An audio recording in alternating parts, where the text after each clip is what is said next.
Hi, good morning. So ನಾವು used car ತೊಗೊಳ್ಬೇಕಾದಾಗ ಅಥವಾ ಡೆಲ್ಲಿನಲ್ಲಿ ಗಾಡಿಗಳು ತೊಗೊಳ್ಬೇಕಾದಾಗ ಅಥವಾ ಕಲ್ಕತ್ತಾನಲ್ಲಿ ಗಾಡಿಗಳನ್ನ ತೊಗೊಳ್ಬೇಕಾದಾಗ ನಾವು ಫಸ್ಟ್ ನೋಡೋ ಅಂಥದ್ದೇ ಯೂಟ್ಯೂಬ್ ಮೇನ್. ಇನ್ಸ್ಟಾಗ್ರಾಮಲ್ಲಿ ಕೂಡ ನೋಡ್ತೀವಿ, ಬಟ್ ಮೆಜಾರಿಟಿ ನೋಡೋದು ಯೂಟ್ಯೂಬ್ನಲ್ಲಿ. ಸಾಕಷ್ಟು ಜನ ಎಲ್ಲ ನಾವು ವಾಲ್ಪೇಪರ್ಗಳಲ್ಲಿ ತಮ್ಲಿಂಗ್ಗಳಲ್ಲಿ ನೋಡಿರ್ತೀವಿ.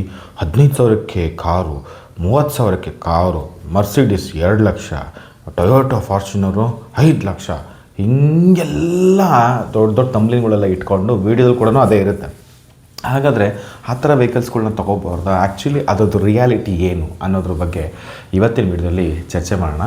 ಈ ವಿಡಿಯೋ ಶುರು ಮಾಡೋದಕ್ಕಿಂತ ಮುಂಚೆ ನಿಮ್ಮಲ್ಲಿ ಯಾವುದನ್ನ ವೆಹಿಕಲ್ಗಳನ್ನ ಸೇಲ್ ಮಾಡೋ ಹಾಗಿದ್ದರೆ ಇದು ಒಂದು ಪ್ಲ್ಯಾಟ್ಫಾರ್ಮಾಗಿ ಕ್ರಿಯೇಟ್ ಮಾಡ್ಕೋಬಹುದು. ನೀವು ಯಾವುದೇ ರೀತಿ ಕಮಿಷನ್ ಬೇಸಿಸ್ ಇಲ್ಲದೆ ನಿಮ್ಮದು ಕರ್ನಾಟಕ ಗಾಡಿಗಳಾಗಿರಲಿ ಅಥವಾ ಯಾವುದೇ ವೆಹಿಕಲ್ಗಳಾಗಿರಲಿ ಅದನ್ನು ನೀವು ಇಲ್ಲಿ ಶಾರ್ಟ್ಸ್ನಲ್ಲಿ ಅಪ್ಲೋಡ್ ಮಾಡಿಕೊಡ್ತೀನಿ. ಯಾರಿಗಾದ್ರೂ ವೆಹಿಕಲ್ ಬೇಕಾಗಿದ್ದವರು ನಿಮ್ಮನ್ನೇ ಡೈರೆಕ್ಟಾಗಿ ಕಾಂಟ್ಯಾಕ್ಟ್ ಮಾಡ್ತಾರೆ. ಅವ್ರು ಇನ್ಸ್ಪೆಕ್ಷನ್ ಮಾಡ್ಕೋಬೇಕು, ಅದೇನು ಮಾಡ್ಕೋಬೇಕು, ಟ್ರಯಲೆಲ್ಲ ನೋಡಿಕೊಂಡು ತೊಗೋಬಹುದು.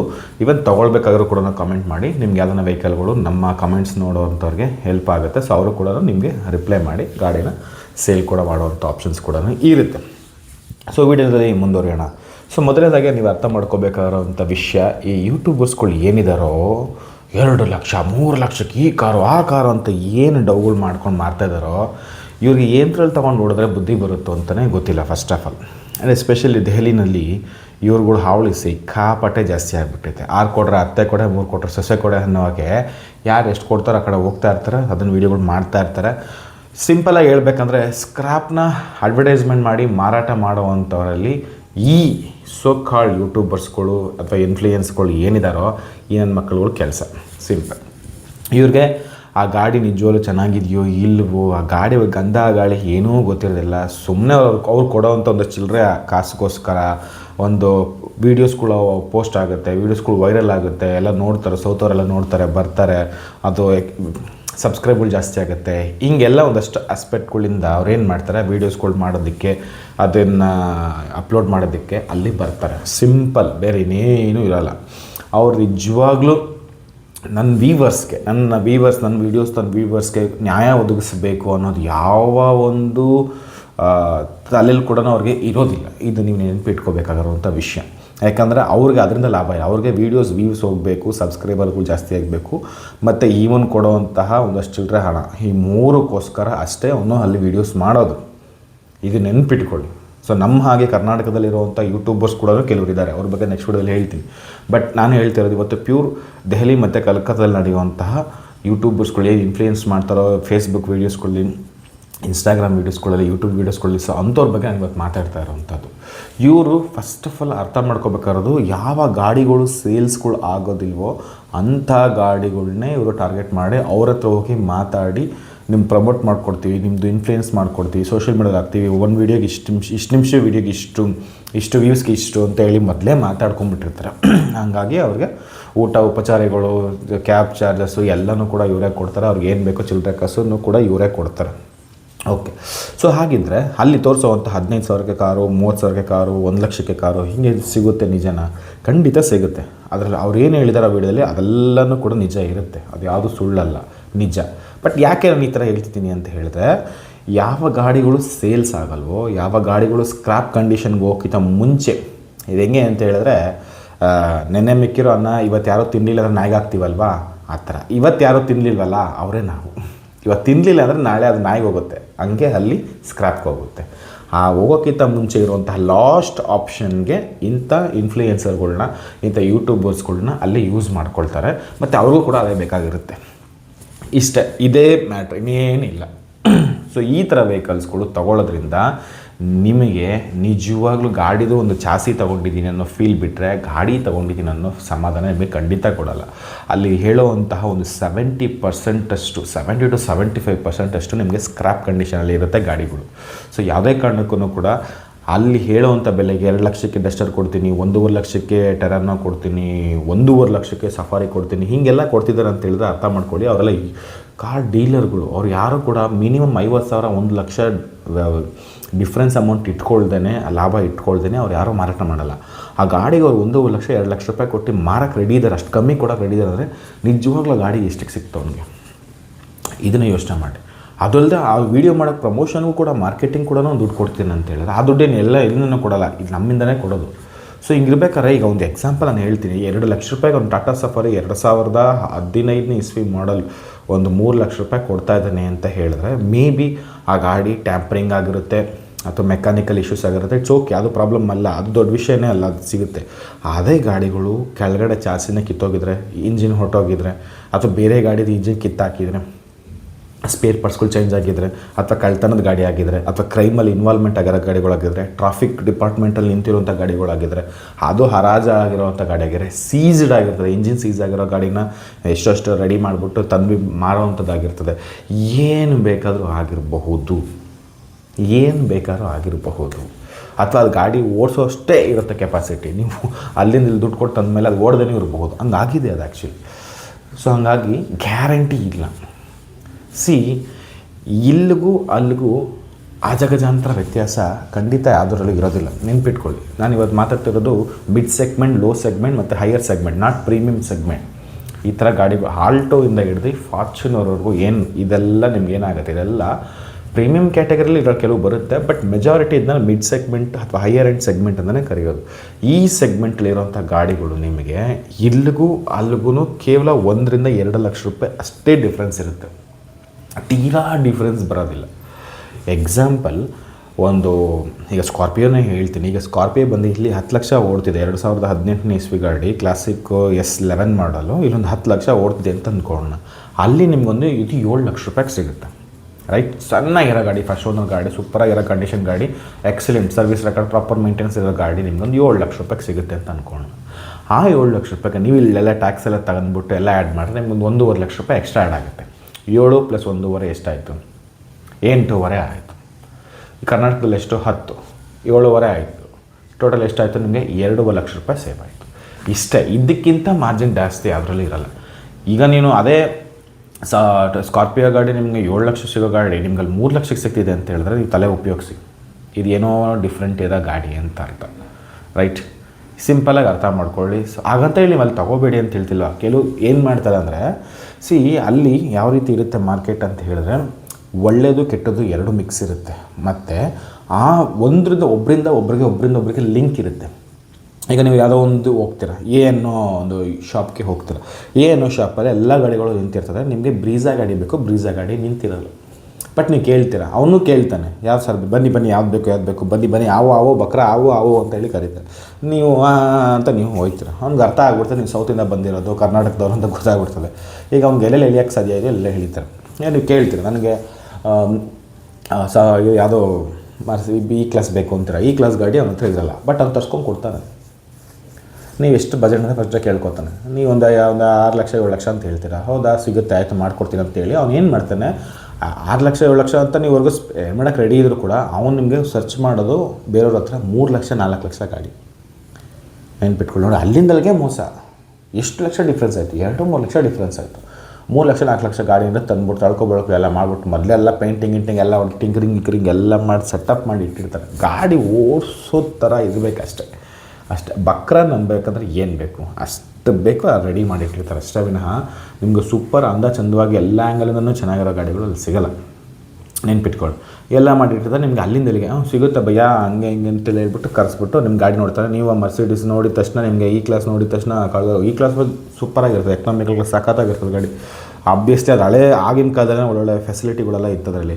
ನಾವು ಫಸ್ಟ್ ಟೈಮ್ ನೋಡ್ತಿರೋರಿಗೆ ಅಮೇಝಿಂಗ್ ಗಾಡಿ, ಇಷ್ಟು ಕಮ್ಮಿ 3.5 ಲಕ್ಷ 4 ಲಕ್ಷಕ್ಕೆ ಇಷ್ಟು ಚೆನ್ನಾಗಿರೋ ಗಾಡಿ ಸಿಗ್ತದೆ. ವಾವ್, ಟ್ಯಾಕ್ಸ್ ಒಂದು 2 ಲಕ್ಷ 3 ಲಕ್ಷ ಬಂದ್ರೂ 6 ಲಕ್ಷ ಬೆಂಗಳೂರಲ್ಲಿ ಎಷ್ಟು ಲಕ್ಷ 10 ಲಕ್ಷ 4 ಲಕ್ಷ ಸೇವ್ ಆಯಿತು ಅಂತೇಳಿ ನೀವು ಗಾಡಿ ತೊಗೊಂಡ್ಬಿಡ್ತೀರ. ಟ್ರಾನ್ಸ್ಪೋರ್ಟೇಷನ್ಗೂ ಹಾಕ್ಬಿಡ್ತೀರ. ಇಲ್ಲಿಗೆ ಬಂದಮೇಲೆ ಬಾಯ್ ಬಡ್ಕೊತೀರ. ನೋಡ್ರೆ ಎಲ್ಲ ಬರೋ ಒಳ್ಳೊಳ್ಳೆ ಸ್ಪೇರ್ ಪಾರ್ಟ್ಸ್ಗಳು ಕಿತ್ತಿಟ್ಕೊಂಡ್ಬಿಟ್ಟಿರ್ತಾರೆ, ಯಾವ ಪಡಾಸದೆಲ್ಲ ಹಾಕಿರ್ತಾರೆ. ಬಂದು ನೋಡ್ರೆ ಇಂಜಿನ್ ಒಂದು 10 ಕಿಲೋಮೀಟ್ರ್ ಅಷ್ಟೇ ಇಂಜಿನೇ ಸೀಸ್ ಆಗಿಬಿಟ್ಟಿರಬಹುದು. ಏನು ಬೇಕಾದ್ರೂ ಆಗಿರ್ತದೆ, ಫ್ಲಡ್ ವೆಹಿಕಲ್ ಆಗಿರ್ತದೆ, ಇಲ್ಲ ಬಂದಮೇಲೆ ಇಲ್ಲಿ ಟ್ರಾಫಿಕ್ ವೈಲೇಷನ್ ಕೇಸ್ಗಳಾಗಿರ್ತದೆ, ಕ್ಲಿಯರೆನ್ಸೇ ಮಾಡಿರಲ್ಲ, ಇಲ್ಲ ಕ್ರೈಮಲ್ಲಿ ಇನ್ವಾಲ್ವ್ಮೆಂಟ್ ಆಗಿರ್ತದೆ, ಏನು ಬೇಕಾದ್ರೂ ಆಗಿರ್ತದೆ. ಇಲ್ಲ ಇಂಜಿನೇ ಬೋರೆಲ್ಲ ಏನೋ ಒಂದು ತರಲೆ ಕೆಲಸಗಳು ಆಗೋಗಿರಬಹುದು. I am not sure, but damn sure ನಿಮ್ಗೆ ಏನು ಹೇಳ್ಬೋದು ಅಂತ ಹೇಳಿದ್ರೆ, ಸೊ ಈ ಥರ ಗಾಡಿಗಳಿಗೆ ನೀವು ಹೋಗಬೇಕಂದ್ರೆ ಫಸ್ಟು ನಿಮಗೆ ಮೆಂಟಲಿ ಫುಲ್ ಪ್ರಿಪೇರ್ಡ್ ಆಗಿರಿ. ನಾನು ಹೇಳಿದ್ನಲ್ಲ, ಎಷ್ಟು ಡಿಫ್ರೆನ್ಸ್ ಬರುತ್ತೆ ಫಸ್ಟ್ ಚೆಕ್ ಮಾಡಿ. ಇಲ್ಲಿಗೂ ಅಲ್ಲಿಗೂ ಎಷ್ಟು 1-2 ಲಕ್ಷ ಅಷ್ಟೇ ಡಿಫ್ರೆನ್ಸು. ಅದು ಟ್ಯಾಕ್ಸ್ ಬಿಟ್ಟು ನಾನು ಹೇಳ್ತಾ ಇರೋದು, ಟ್ಯಾಕ್ಸ್ ಬಿಟ್ಟು 2 ಲಕ್ಷ 2.5 ಲಕ್ಷ ರೂಪಾಯಿ ಮ್ಯಾಕ್ಸಿಮಮ್. ಅದಕ್ಕಿಂತ ತೀರಾ ಡಿಫ್ರೆನ್ಸ್ ಬರೋಲ್ಲ. ತೀರಾ ಡಿಫ್ರೆನ್ಸ್ ಬರಬೇಕಂತ ಹೇಳಿದ್ರೆ ಅದು ಹೇಳಿದ್ನಲ್ಲ ಈ ಥರದಲ್ಲಿ ಏನಾದ್ರು ಒಂದು ಸಮಸ್ಯೆ ಇರುತ್ತೆ. ಹಾಗಾಗಿ ಆ ಥರ ಗಾಡಿಗಳನ್ನ ಅವಾಯ್ಡ್ ಮಾಡಿ. ಮತ್ತು ಎಸ್ಪೆಷಲಿ ಯೂಟ್ಯೂಬರ್ಸ್ನ ನಂಬಿ ಹೋಗೋಕೆ ಹೋಗಬೇಡಿ. ನಾನು ಯೂಟ್ಯೂಬಲ್ಲಿ ಆ ಚಾನಲಲ್ಲಿ ನೋಡಿದ್ದೆ ನಿಮಗೆ ವೀಡಿಯೋ, ಈ ಚಾನಲ್ ಅಂತ ಹೋಗಬೇಡಿ. ಇದರಲ್ಲೂ ಕೂಡ ಗಿಮಿಕ್ ಇರ್ತದೆ. ಸೊ ಅವ್ರು ಆಲ್ರೆಡಿ ಚಾನಲೊಂದು ಅವ್ರದ್ದು ಪ್ರೈಸ್ ಬೇರೆ ಇರ್ತದೆ, 3 ಲಕ್ಷ ಇರ್ತದೆ. ಆ ಚಾನಲ್ನ ಅವ್ರು ಏನು ಹೇಳ್ತಾರೆ 3.5 ಲಕ್ಷ ಇರ್ತಾರೆ. ಅವ್ರು ನಿಮಗೆ 3 ಲಕ್ಷ ಕೊಡೋಕ್ಕೆ ರೆಡಿ ಇರ್ತಾರೆ. ಬಟ್ ನೀವು ಯಾವಾಗ ಚಾನಲ್ ಹೆಸರು ಹೇಳ್ಬಿಡ್ತೀರೋ, ಇಂಥ ಚಾನಲ್ನಲ್ಲಿ ನೋಡಿದ್ರೆ ನೀವು 3.5 ಲಕ್ಷಕ್ಕೆ ರೆಡಿ ಇದ್ರಿ ಅಂತ, ಅವನೇನು ಮಾಡ್ತಾನೆ 3 ಲಕ್ಷ ಕೊಡೋಬೇಡಿ ಮತ್ತೆ 3.5 ಲಕ್ಷಕ್ಕೆ ಫಿಕ್ಸ್ ಮಾಡ್ತಾನೆ. ಸೊ ಮತ್ತೆ ನಾವೇ ಮೋಸ ಹೋಗ್ತೀವಿ. ಸೊ ನಿಮಗೆ ಮಾರ್ಕೆಟ್ ಪ್ರೈಸ್ನ ಅರ್ಥ ಮಾಡ್ಕೊಳ್ದೆ, ಅದನ್ನು ಸ್ಟಡಿ ಮಾಡದೆ, ಅದ್ರ ಬಗ್ಗೆ ತಿಳಿದೆ ಯಾವತ್ತೂ ಧುಮುಕ್ಬೇಡಿ. ಇದು ಫೈನಲ್ ಕನ್ಕ್ಲೂಷನ್. ಸುಮ್ಮನೆ ಏನೋ ಆಸೆ ಪಡಬೇಡಿ. ಸೊ ನಾನು ಲಾಸ್ಟ್ ವಿಡಿಯೋದಲ್ಲೇ ಹೇಳಿದ್ದೆ, ನೀವು ಗಾಡಿ ಮೇಲೆ ಗಾಡಿ ನಿಮ್ಗೆ ಎಷ್ಟೇ ಚೆನ್ನಾಗಿರಲಿ ಅದನ್ನು ದಯವಿಟ್ಟು ಅದನ್ನ ಶೋಕೇಸ್ ಮಾಡಬೇಡಿ. ಗಾಡಿನಲ್ಲಿ ಎಷ್ಟು ಮ್ಯಾಕ್ಸಿಮಮ್ ಆಗುತ್ತೋ ಅಷ್ಟು ಮೈನಸ್ ಪಾಯಿಂಟ್ಸ್ಗಳನ್ನ ಹುಡುಕಿ ಹೇಳಿ. ಅವ್ನಿಗೆ ಹೆಂಗೆ ತಿಕ್ಲಿಡಿಬೇಕಂತ ಹೇಳಿದ್ರೆ, ನೀವು ಹೊರಟೋಗಿ ನನ್ನ ಗಾಡಿಯನ್ನು ಕೊಡಲ್ಲ ನಿಮಗೆ ಅಂತ ಹೇಳಬೇಕು, ಹಾಗೆ ತಿಕ್ಲಿಡಿಸ್ಬೇಕು. ಆ್ಯಕ್ಚುಲಿ ಅವಾಗೇ ರಿಯಾಲಿಟಿ ಗೊತ್ತಾಗೋದು. ಯಾವಾಗ ನಾವು ಅರ್ಥ ಮಾಡ್ಕೊಳ್ಳಿ, ಯಾವಾಗ ನಾವು ಅಷ್ಟೆಲ್ಲ ಹೇಳಿದ್ರು ಕೂಡ ಒಂದು ತಾಳ್ಮೆಯಿಂದ ಎಲ್ಲದಕ್ಕೂ ಉತ್ತರ ಕೊಟ್ಟು ನಿಮಗೆ ಹೆಂಗಾನ ಮಾಡಿ ಗಾಡಿ ಕೊಡಬೇಕು ಅಂತ ಫಿಕ್ಸ್ ಆಗ್ತಾನೆ, ಮತ್ತು ಗಾಡಿ ಬಗ್ಗೆ ನಾಲೆಜಬಲ್ ಆಗಿರ್ತಾನೆ, ನಿಮ್ಮ ಕ್ವಶನ್ಸ್ಗೆ ಅವ್ನು ಆನ್ಸರ್ ಪ್ರಾಪರಾಗಿ ಮಾಡ್ತಿದ್ದಾಗ ಅರ್ಥ ಮಾಡ್ಕೊಳ್ಳಿ ಆ ಗಾಡಿ ಒಂದು ಲೆವೆಲ್ಗೆ ಚೆನ್ನಾಗಿದೆ ಅಂತ. ಎರಡನೇದು, ನೀವು ಎಷ್ಟೇ ಒದ್ಲಾಡಿದ್ರು 2 ಗಾಡಿ 3 ಗಾಡಿ ತೊಗೊಳ್ತಾರೆ ರೀಲ್ ಬಿಟ್ರೂ ಕೂಡ ಅವನ ಪ್ರೈಸ್ ಪಾಯಿಂಟ್ನ ಒಂಚೂರು ಡಿಫ್ರಿಷಿಯೇಷನ್ ಮಾಡ್ತಿಲ್ಲ, ಒಂಚೂರು ಕಮ್ಮಿ ಮಾಡ್ತಿಲ್ಲ, ನೆಗೋಷಿಯಬಲೇ ಮಾಡ್ತಿಲ್ಲ ಅಂತ ಹೇಳಿದ್ರೆ ಮೇ ಬಿ ಗಾಡಿ ಚೆನ್ನಾಗಿರಬಹುದು ಅಂತ. ಆ್ಯಂಡ್ ನೆಕ್ಸ್ಟು 3ನೇದು ಬಂದು ಇನ್ಶೂರೆನ್ಸು. ಮತ್ತು ಇನ್ಶೂರೆನ್ಸಲ್ಲಿ ಚೆಕ್ ಮಾಡೋಕ್ಕಾಗಲ್ಲ, ಅದು ಗೊತ್ತಾಗಲ್ಲ. ಮತ್ತು ನಿಮಗೆ ಅದು ಏನು ಸರ್ವಿಸ್ WSR ಏನಿದೆಯೋ, ಪ್ರಾಪರ್ ಸರ್ವಿಸಿಂಗ್ ಎಲ್ಲ ಏನಿದೆಯೋ ಅದೆಲ್ಲ ಕರೆಕ್ಟಾಗಿದ್ರೂ ಕೂಡ ಸಮ್ಟೈಮ್ಸ್ ಏನಾದರೂ ಪ್ರಾಬ್ಲಮ್ಸ್ ಇರುತ್ತೆ. ಬಟ್ ಹಂಗಿದ್ರೂ ಕೂಡ ಅವನು ಯಾವ ಆ್ಯಂಗಲಿಂದನೂ ಕೂಡ ಪ್ರೈಸಲ್ಲಿ ಡಿಫ್ರೆನ್ಸ್ ಮಾಡ್ತಿಲ್ಲ ಅಂದ್ರೂ ಕೂಡ ನೀವು ಅದು ಗಾಡಿಗೆ ಸ್ವಲ್ಪ ಪಾಸಿಟಿವ್ ರೆಸ್ಪಾನ್ಸ್ ಮಾಡಬಹುದು. ಸೊ ಈ ಥರ ಕೆಲವೊಂದು ಎಷ್ಟೊಂದು ಸೈಕಲಾಜಿಕಲ್ ಥಿಂಗ್ಸ್ ಇರುತ್ತೆ. ಸೊ ಎಲ್ಲನೂ ಕೂಡ ನಾವು ಮುಟ್ಟಿ ತಟ್ಟಿನೇ ನೋಡಬೇಕಂತ ಏನಿಲ್ಲ. ಸೊ ಈ ಆಸ್ಪೆಕ್ಟಿನೂ ಕೂಡ ನೀವು ನೋಡಬಹುದು. ಆ್ಯಂಡ್ ಇನ್ನೊಂದು, ನೀವು ಫಸ್ಟ್ ಆಫ್ ಆಲ್ ನೀವು ಡೆಲ್ಲಿಗೆ ಹೋಗಿದ್ದ ಮುಂಚೆ ಪ್ರಿಪರೇಷನ್ ತೊಗೊಂಡಿರಿ. ಡೆಲ್ಲಿನ ತರಿಸಿ ಅಥವಾ ನೀವು ಹೋಗಿ, ದಟ್ಸ್ ಯುವರ್ ಚಾಯ್ಸ್. ಬಟ್ ನನ್ನ ಪ್ರಕಾರ ಬೆಸ್ಟ್ ಸಜೆಷನ್ ನಾನು ನಿಮ್ಗೆ ಏನು ಕೊಡ್ತೀನಿ ಅಂತ, ಡೆಲ್ಲಿಗೆ ಹೋಗಿ, ಅದೇ ನಾನು ನಿಮಗೆ ಬೆಸ್ಟ್ ಐಡಿಯಾ ಕೊಡ್ತೀನಿ. ಸುಮ್ಮನೆ ವೀಡಿಯೋಗಳನ್ನ ನೋಡಿ ಅಯ್ಯೋ ರಾಮ್ ಬೈ, ಜಿ ಬೈ, ರಾಧೆ ಬೈ, ತೋಫಾ ಬೈ, ಕೈಸಾ ಬೈ, ಉಷಾ ಬೈ ಹಿಂಗೆಲ್ಲ ಹೇಳ್ತಾರಲ್ಲ, ಅವ್ರಿಗೆ ಏನು ತಗೊಂಡು ನೋಡಿದ್ರೆ ಸಮಾಧಾನ ಆಗುತ್ತೋ ಗೊತ್ತಿಲ್ಲ. ಓಕೆ, ಬಿಟ್ಟಾಕಿ. ಸೊ ಇವ್ರುಗಳನ್ನ ನೀವು ನಂಬೋಕ್ಕೆ ಹೋಗಬೇಡಿ, ಯಾರೂ ನಂಬೋಕ್ಕೆ ಹೋಗಬೇಡಿ. ಯಾಕಂದರೆ ಅಲ್ಲಿರೋ ಎಲ್ಲರೂ ಯೂಟ್ಯೂಬಲ್ಲಿಲ್ಲ, ಅಲ್ಲಿರೋ ಎಲ್ಲರೂ ಸೋಷಿಯಲ್ ಮೀಡ್ಯಾದಲ್ಲೆಲ್ಲ ವೀಡಿಯೋಗಳು ಹಾಕೊಂಡು ಕೂತಿಲ್ಲ. ಆ್ಯಕ್ಚುಲಿ ತುಂಬ ಒಳ್ಳೊಳ್ಳೆ ಜೆನ್ಯೂನ್ ಡೀಲರ್ಸ್ಗಳಿದ್ದಾರೆ, ಅದ್ರ ಬಗ್ಗೆ ದೂಸರ ಮಾತಿಲ್ಲ. ಬಟ್ ಅವರಿಂದ ಇವ್ರು ಕಿತ್ತೋದು ನನ್ನ ಮಕ್ಕಳುಗಳಿಂದ ಅವ್ರುಗಳಿಗೆ ಕೆಟ್ಟ ಹೆಸರಾಗೋಗಿದೆ. ಸೊ ಹಾಗಾಗಿ ನೀವು ಗ್ರೌಂಡ್ಗೆ ಇಳಿರಿ, ರಿಯಾಲಿಟಿ ಗ್ರೌಂಡ್ಗೆ ಇಳಿದು ನೀವು ಚೆಕ್ ಮಾಡಿ. ಸೊ ನಿಮಗೆ ಗಾಡಿ ಓಡ್ಸೋಕ್ಕೆ ಬರೋದು ದೊಡ್ಡ ವಿಷಯ ಅಲ್ಲ, ಗಾಡಿನ ಅರ್ಥ ಮಾಡ್ಕೊಳ್ಳೋದು ದೊಡ್ಡ ವಿಷಯ. ಪ್ರತಿಯೊಂದು ಗಾಡಿ ಒಳಗಡೆ ಕೂತ್ಕೊಂಡಾಗ ನಿಶ್ಶಬ್ದವಾಗಿ ಡಿಸ್ಟ್ರಾಕ್ಷನ್ ಆಗದೆ, ಡಿಸ್ಟ್ರಾಕ್ಷನ್ ಮಾಡೋಕ್ಕೆ ನಿಮ್ಮ ಪಕ್ಕ ತುಂಬ ಜನ ಕೂತಿರ್ತಾರೆ. ನೀವು ಅಂದ್ಕೊಂಡಿದ್ರೆ ಯಾರೂ ಇಲ್ಲ, ನನ್ನ ಬ್ರದರ್ನ ಕರ್ಕೊಂಡೋಗಿ, ನಮ್ಮ ಚಿಕ್ಕಪ್ಪನ ಕರ್ಕೊಂಡೋಗಿ ಅಂತ, ಅವ್ರು ನಿಮ್ಗೇನು ಮಾಡಲ್ಲ. ಆದರೆ ಬೇಜಾರು ಜನ ಅಲ್ಲಿ ಕೂತಿರ್ತಾರೆ, ನಿಮ್ಗೆ ಗೊತ್ತಾಗಲ್ಲ. ನಿಮಗೆ ಹಂಗೆ ನಿಮಗೆ ಬ್ರೈನ್ ವಾಶ್ ಮಾಡ್ತಾರೆ. ಅವರೆಲ್ಲ ಪಂಟ್ರುಗಳಾಗಿ ಹೋಗಿರ್ತಾರಲ್ಲ, ಪಳಾರ್ಗಳಾಗಿ ಹೋಗಿರ್ತಾರೆ. ಅವರೆಲ್ಲ ನೀಟಾಗಿ ಡಿಸ್ಟ್ರಾಕ್ಷನ್ ಮಾಡ್ತಾ ಇರ್ತಾರೆ. ಕಾಫಿ ತರಲ್ಲ, ಟೀ ತರಲ್ಲ, ಪೆಪ್ಸಿ ತರಲ್ಲ, ಕೋಲಾ ತರಲ್ಲ, ನಾನು ವೆಜ್ಜಾ ಬೈ, AC ಹಾಕೋದು, ಹಾಡುಗಳು ಕೇಳಿಸೋದು. AC ಹಾಡುಗಳು ಕಟ್ಕೊಂಡು ಏನು ಗಾಡಿದು ಮೈನ್ ಕೇಳಲ್ಲ. ಸೊ ಟೈರ್ ನೋಡಿ ಹೆಂಗಿದೆ, ಮಾಡಿಫಿಕೇಷನ್, LED ಲೈಟು, ಫ್ರೇಮ್ ಮೇಲ್ಗಡೆ ಗೂಫರ್ carrier, wow amazing, projector head lamp, ಇದೆಲ್ಲ ಗಾಡಿ ಬೇರೆ ಇದೆ. ಅವ್ರದ್ದು ಯಾವುದೂ ಹೇಳಲ್ಲ, ಹಿಂಗೆ ಕನ್ಫ್ಯೂಷನ್ಸ್ ಮಾಡ್ತಾರೆ. ಸೊ ಇದೆಲ್ಲ ಕಡೆ ನಡೆಯುತ್ತೆ. ನಿಮಗೆ ಅಡ್ವರ್ಟೈಸ್ಮೆಂಟ್ ಮಾಡೋರು ಮಾಡದಿದ್ರು ಎಲ್ಲರೂ ಇದು ಮಾಡ್ತಾರೆ. It's happen. ಇಲ್ಲಿ ಕರ್ನಾಟಕದಲ್ಲೂ ಮಾಡ್ತಾರೆ, ಇಲ್ಲಿ ಬೆಂಗಳೂರಂತೂ ಬೇಜಾರ ಮಾಡ್ತಾರೆ. ನಮ್ಮ ಮನೆ ಪಕ್ಕನೇ ಅವನೇ ಕಿತ್ತೋದು ನನ್ನ ಮಗ, ಅವನು ಇನ್ನೂ ಜಾಸ್ತಿ ಮಾಡ್ತಾನೆ. ಸೊ ಹಂಗಾಗಿ ನಾನು ಇದನ್ನ ಅವ್ರದ್ದು ತಪ್ಪಲ್ಲ, it's a business cheap strategy ಅದು. ಬಟ್ ನಮ್ಮದು ತಲೆ ಯಾವಾಗಲೂ ಕೂಡ ಹೆಂಗೆ ಓಡ್ತಾ ಇರಬೇಕಾದ್ರೆ, ಇವನು ಜಾಸ್ತಿ ಕೊರಿತಾ ಇದ್ದಾನೆ, ಜಾಸ್ತಿ ಇದ್ರ ಮೇಲೆ ಬಿಲ್ಡಪ್ ಕೊಡ್ತಿದ್ದಾನೆ ಈ ಗಾಡಿ ಮೇಲೆ. ಗಾಡಿ ನಾನೇ ಇಟ್ಕೊಂಡಿದ್ದೆ, ನಾನೇ 1 ವಾರ ಓಡಿಸಿದ್ದೆ, ನನಗಂತೂ ಕೊಡೋಕ್ಕೆ ಇಷ್ಟ ಇಲ್ಲ, ಇಂಜಿನ ತಬ್ಕೊಳ್ಳೋದು, ಸೀಟ್ನ ತಬ್ಕೊಳ್ಳೋದು, ಹಿಂಗೆಲ್ಲ ಮಾಡ್ತಾರೆ. ಅವರೆಲ್ಲ ಗಿಮಿಕ್ ಮಾಡ್ತಾರೆ, ನಾನು ಕೊಡೋಲ್ಲ. ಆಮೇಲೆ ಇನ್ನೊಬ್ಬ ಬರ್ತಾರೆ, ನೀನು ಇಷ್ಟು ಲಕ್ಷಕ್ಕೆ ಕೊಟ್ಟೆ, ನಾನೇ ಇಟ್ಕೊಳ್ತಿದ್ನಲ್ಲ ಅಂಥೇಳಿ ಅವರೆಲ್ಲ ಕೆಲಸ ಮಾಡೋನೇ ನಾಟಕಗಳು ಆಡ್ತಾರಲ್ಲ. ಇದೆಲ್ಲ ಯಾರು ಹೇಳೋ, ನಾನೇ ಹೇಳ್ತಾ ಇದ್ದೀನಿ. ಅವರೆಲ್ಲ ಕೆಲಸ ಮಾಡಿಬಿಟ್ಟು 4 ಲಕ್ಷ ಕೊಟ್ಟ, ಯಾಕೆ ನಾನು 5 ಲಕ್ಷ ಕೊಟ್ಟು ಇನ್ನೊಬ್ಬನಿಗೆ ರೆಡಿ ಮಾಡಿ, ನೀನು ಬಕ್ರ, ನೀವು ಏನೋ 50-50 ಇರ್ತೀರ. 4.25 ಓಕೆ, ಬಟ್ ಸ್ವಲ್ಪ ಜಾಸ್ತಿ ಆಯಿತು ಹಿಂಗೆ ಹೇಳ್ತಿರ್ತೀರ.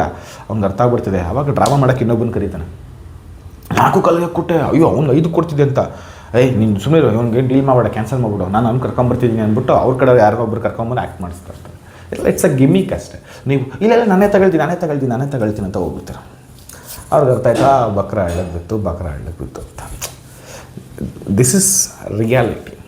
ಸೊ ಸಿಂಪಲಾಗಿ ನೀವೇನು ಅರ್ಥ ಮಾಡ್ಕೋಬೇಕಂತ ಹೇಳಿದ್ರೆ ಫಸ್ಟ್ ಕ್ಲಿಯರ್ ಕಟ್ಟಾಗೆ ಅಲ್ಲಿ it's a trap, it's a clear trap. Not even Karol Bagh, not even Pitampura, not even Subhash Nagar, Rohini sector, ಎಲ್ಲ ಕಡೆನೂ ನಿಮ್ಗೆ it's a scam, it's a scam. ಇದು ಒನ್ಸ್ ಅಪಾನ್ ಅ ಟೈಮ್ ಹಿಂಗಿರಲಿಲ್ಲ ಆ್ಯಕ್ಚುಲಿ. ಇದು before lockdown it's very clear cut ಆಗಿತ್ತು. Very hygiene maintain ಮಾಡೋರು, ಎಲ್ಲ ವಿಷಯದಲ್ಲೂ ಹೈಜೀನ್ ಮೇಂಟೈನ್ ಮಾಡೋರು, ಎಲ್ಲದರಲ್ಲೂ ಟ್ರಾನ್ಸ್ಪರೆಂಟ್ ಆಗಿರೋರು, ಜೆನ್ಯೂನಾಗಿ ಡೀಲ್ ಮಾಡ್ತಿದ್ರು.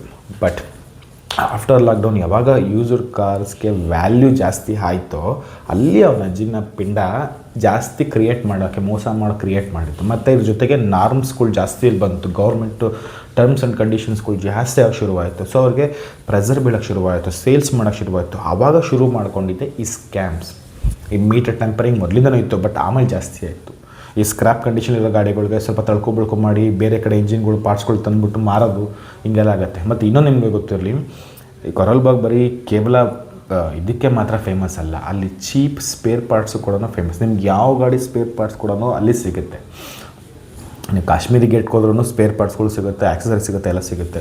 ಗಾಡಿನ ತಳ್ಕೊಬಳ್ಕೊ ಮಾಡೋಕ್ಕೆ ಏನೇನು ಬೇಕೋ ಟಿಂಕ್ರಿಂಗ್, ಪೇಂಟಿಂಗ್, ಪ್ರತಿಯೊಂದೂ ಕೂಡ ನಿಮ್ಗೆ ಅಲ್ಲಿ ಸಿಗುತ್ತೆ.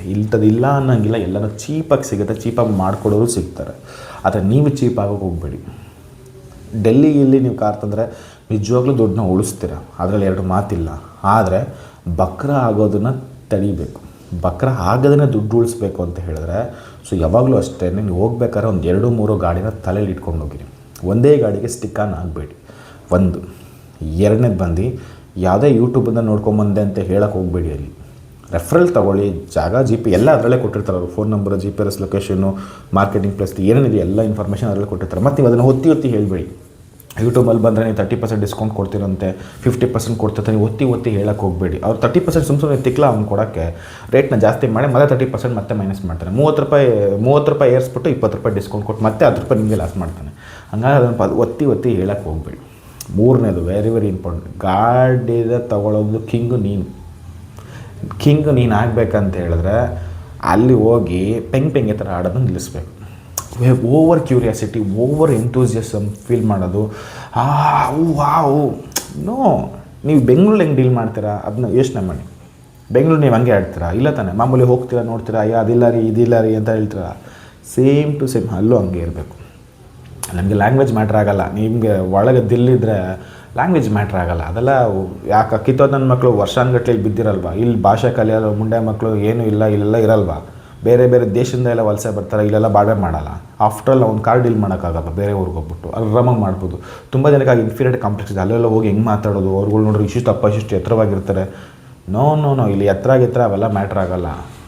ಇದು ಮ್ಯಾಟ್ರ್ ಆಗುತ್ತೆ. ನಿಮಗೆ ಇದನ್ನು ಕೊಡೋವರೆಗೂ ನೀವೇ ಕಿಂಗ್.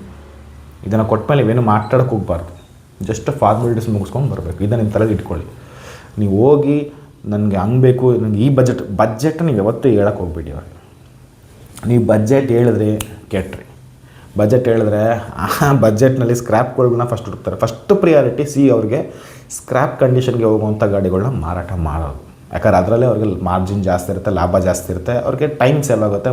ಮತ್ತು ಅವ್ರಿಗೆ ಸ್ಕ್ರ್ಯಾಪ್ ಹೋಗ್ಬಿಟ್ರೆ ವೇಸ್ಟ್, ಯಾರಿಗೂ ಬರೋಲ್ಲ. ಸೊ ಹಂಗಾಗಿ ಅವ್ರು ಅದನ್ನು ಫಸ್ಟು ಪ್ರಿಯಾರಿಟಿಯಾಗಿ ಇಟ್ಕೊಂಡು ಮಾರೋಕ್ಕೆ ಟ್ರೈ ಮಾಡ್ತಾರೆ. ಸೊ ಹಂಗಾಗಿ ಯಾವತ್ತೂ ನಿಮ್ಮ ಬಜೆಟ್ನೇ ಹೇಳಕ್ಕೆ ಹೋಗ್ಬೇಡಿ. ನೀವು ಹೇಳ್ಬೇಕಾದ್ರೆ ಇಷ್ಟೇ, ನನಗೆ 2016ನೇ ಇಸ್ವಿ ಗಾಡಿ ಬೇಕು, ಡೀಸೆಲ್ 7 ಸೀಟ್ರು ಎರಿಟಿಗಾ ಬೇಕು, ಅದೇ ಬೇಕು. ಅದಿಲ್ವಾ? ಓಕೆ, ಸೊ ಇದೇ ಬೇಕು. ಈ ಸ್ಟಿಕ್ಕರ್ನಾಗಿ ಯಾವ ವೆಹಿಕಲ್ಗೆ ಹೋಗ್ತಿರೋ ಆ 2-3 ಹತ್ತತ್ರ ಇರೋವಂಥ ವೆಹಿಕಲ್ನ ಫಸ್ಟು ಚೂಸ್ ಮಾಡಿ. ನೀವು ಕಲರ್ನ ಹೇಳಿ, ಅದು ಬಿಟ್ಬಿಟ್ಟು ಪ್ರೈಸ್ನ ಹೇಳಬೇಡಿ. 4 ಲಕ್ಷ ಹೇಳಬೇಡಿ. ಅವರೇ ಹೇಳ್ಬೇಕು ಪ್ರೈಸ್. ನೀನು ಪ್ರೈಸ್ ನಿನಗೆ ಓಕೆನಾ, ಆಮೇಲೆ ನೀನು ಡಿಸೈಡ್ ಮಾಡಬೇಕು. ಇದನ್ನು ಅರ್ಥ ಮಾಡ್ಕೊಳ್ಳಿ. ಕಾನ್ಫಿಡೆನ್ಸ್ ಇಲ್ಲ ಅಂತ ಗೊತ್ತಾಗ್ಬಿಟ್ರೆ ಅವ್ರು ಆಟ ಆಡ್ಬಿಡ್ತಾರೆ. ಸೊ ಇದು ಇಲ್ಲೇ ಈಗ ನಮ್ಮ ಜೆ ಸಿ ರೋಡಲ್ಲೂ ಮುಂಡಾಯಿಸಲ್ವಾ ಮಾಡ್ತಾರೆ, ಕಲಸೆ ಪಡೆದ ಮುಂಡಾಯಿಸಲ್ವಾ ಮಾರ್ಕೆಟಲ್ಲಿ ಮಾಡ್ತಾರೆ. ಅವರು ಕನ್ನಡದವರು, ನಾವು ಕನ್ನಡ, ನಮ್ಮವರೇ ಮುಂಡಾಯಿಸಲ್ವಾ. So it's happen. ಸೊ ನಾವು ಟ್ರ್ಯಾಪಿಗೆ ಒಳಗೋಗ್ದಾಗ ನೋಡ್ಕೊಳ್ಳೋದು ನಮ್ಮ ಕೈಲಿರುತ್ತಲ್ಲ. ಹಳ್ಳಿಗೆ ಬೀಳ್ದಿರೋ ನಮ್ಮ ಕೈಲಿರ್ಬೇಕಾದ್ರೆ ನಾವು ದುಡ್ಡು ಕೊಡೋವ್ರಿಗೂ ನಾವು ಸ್ಟ್ರಾಂಗಾಗಿ ಇಟ್ಕೋಬೇಕು. ದುಡ್ಡು ಕೊಟ್ಮೇಲೆ ನೀವೇನು ಮಾತಾಡೋಕ್ಕಾಗಲ್ಲ. ಸೊ ಹಂಗಿರ್ಬೇಕಾದಾಗ ಯಾವಾಗಲೂ ಅಷ್ಟೇ ಡೈರೆಕ್ಟ್ ಶಾಟ್ ಹೊಡಿಬೇಕು. ಅವ್ರು ಲಾಭ ಮಾಡ್ಕೊಳ್ಳಿ, ಅದು ವ್ಯಾಪಾರ ಇಲ್ಲ ಅಂತಲ್ಲ. ಆ ವ್ಯಾಪಾರದೆಲ್ಲ ಇನ್ನೊಬ್ಬರು ಹೊಟ್ಟೆ ಹೊಡಿಬಾರ್ದು, ಅದು ಮುಖ್ಯ ಆಗುತ್ತೆ. ನಾನು ಈ ಯೂಟ್ಯೂಬ್ ಚಾನಲ್ ಮಾಡಿರೋಂಥ ಪರ್ಪಸ್ಸೇ ಅದಕ್ಕೋಸ್ಕರ. ನನಗೇನು ಇದರಿಂದ ದುಡ್ಡು ಬೇಕಾಗಿಲ್ಲ. ನನ್ನ ಬೇಜಾನಿದೆ, ನನಗೇನು ಪ್ರಾಬ್ಲಮ್ ಇಲ್ಲ. ನನ್ನ ಉದ್ದೇಶ ಅಲ್ಲಿಗೆ ಹೋಗಿ ಸ್ಕ್ಯಾಮ್ ಆಗುವಂತಹ ನಮ್ಮವ್ರನ್ನ ಎಚ್ಚರಿಸ್ಬೇಕು, ಮೋಸ ಹೋಗಬಾರ್ದು. ಎಲ್ಲೆಲ್ಲಿ ನಾವು ಉಳಿಸೋಕ್ಕೆ ಸಾಧ್ಯ ಇದೆಯೋ ಅಲ್ಲಲ್ಲಿ ಉಳಿಸ್ಬೇಕು ಅನ್ನೋದು ನನ್ನ ಉದ್ದೇಶ. ಅದಕ್ಕೋಸ್ಕರನೇ ಈ ವಿಡಿಯೋ ಮಾಡಿರೋದು ಉದ್ದೇಶ ವಿನಃ ಬಿಟ್ಟರೆ ಬೇರೆ ಇನ್ನೇನಿಲ್ಲ. ಈ ವಿಡಿಯೋ ಮಾಡಿ ನನ್ನ ಹತ್ರದ ಗಾಡಿ ತೊಗೊಳ್ಳಿ ನಾನು ಯಾವ ವಿಡಿಯೋಲ್ಲೂ ನಾನು ಹೇಳೇ ಇಲ್ಲ, ರೈಟ್? ಅಷ್ಟೇ. ಬಟ್ ನಾನು ಯಾವುದೂ ಕೂಡ 2 ನಿಮಿಷ 3 ನಿಮಿಷ ವೀಡಿಯೋ ಮಾಡೋಕ್ಕಾಗಲ್ಲ, ಬಿಕಾಸ್ ಇಟ್ಸ್ ಅ ಎಕ್ಸ್ಪೀರಿಯನ್ಸ್. ತುಂಬ ವರ್ಷದ ಎಕ್ಸ್ಪೀರಿಯನ್ಸ್ ಇದೆ ನನಗೆ. ಸೊ ಅದನ್ನೆಲ್ಲ ನಿಮ್ಗೆ 2-3 ನಿಮಿಷ ಹೇಳೋಕ್ಕಾಗಲ್ಲ. ಕೆಲವೊಂದು ವಿಷಯದ ಬಗ್ಗೆ ನೀವು 20 ನಿಮಿಷ 25 ನಿಮಿಷ ಮಾತಾಡಲೇಬೇಕಾಗುತ್ತೆ. ಹಾಗಾಗಿ ನಾನು ಸ್ವಲ್ಪ ಕೊರಿತೀನಿ, ಬಟ್ ನಿಮ್ಗೆ ಅದು ವಿಷಯ ತಿಳ್ಕೊಳ್ಳಿ. ಯಾಕಂದ್ರೆ ನೀವು ನನ್ನ ಒಳಗಡೆ ನಿಂತ್ಕೊಂಡು ನಾನೇನು ಮಾತಾಡ್ತಿದ್ದೀನೋ, ಯಾವ ವಿಷಯದಲ್ಲಿ ನಿಂತ್ಕೊಂಡು ಮಾತಾಡ್ತೀನೋ, ಯಾವ ರೂಟಲ್ಲಿ ನಿಂತ್ಕೊಂಡು ಮಾತಾಡ್ತಿದ್ದೀನೋ ಅದನ್ನು ನೀವು ಅರ್ಥ ಮಾಡ್ಕೊಂಬಿಟ್ರೆ ನೀವು ಗೆದ್ದಂಗೆ. ಅದನ್ನು ಅರ್ಥ ಮಾಡ್ಕೊಳ್ದೆ ನೀವು ಬೇರೆ ಏನೋ ಕ್ಯಾಲ್ಕುಲೇಷನ್ ಮಾಡ್ತಾರೆ, ನಿಮ್ಗೆ ಅದು ಅರ್ಥನೇ ಆಗೋಲ್ಲ. ಸೊ ನಿಮ್ಗೇನಾದರೂ ನನ್ನ ಕಾಂಟ್ಯಾಕ್ಟ್ ಮಾಡಬೇಕು ಅಥವಾ ಏನಾದ್ರು ಇನ್ಫಾರ್ಮೇಷನ್ ತಿಳ್ಕೊಬೇಕು ಅಂತಿದ್ರೆ ಇನ್ಸ್ಟಾಗ್ರಾಮ್ಗೆ ಹೋಗಿ ಹೆಲ್ತ್ ಕೋಚ್ ಶಿವ ಅಂತ ಇರುತ್ತೆ. ಯೂಟ್ಯೂಬಲ್ಲಿ ಕೂಡ ಹೆಲ್ತ್ ಕೋಚ್ ಶಿವ ಅಂತ ಚಾನಲ್ ಇರುತ್ತೆ. ಸೊ ಅದನ್ನು ಕೂಡ ಸಬ್ಸ್ಕ್ರೈಬ್ ಮಾಡಿ, ಫಾಲೋ ಅಪ್ ಮಾಡಿ. ಅಲ್ಲೂ ಕೂಡ ನಾನು ನಿಮಗೆ ಕಾಂಟ್ಯಾಕ್ಟ್ ಮಾಡ್ತೀನಿ. Thank you so much and bye.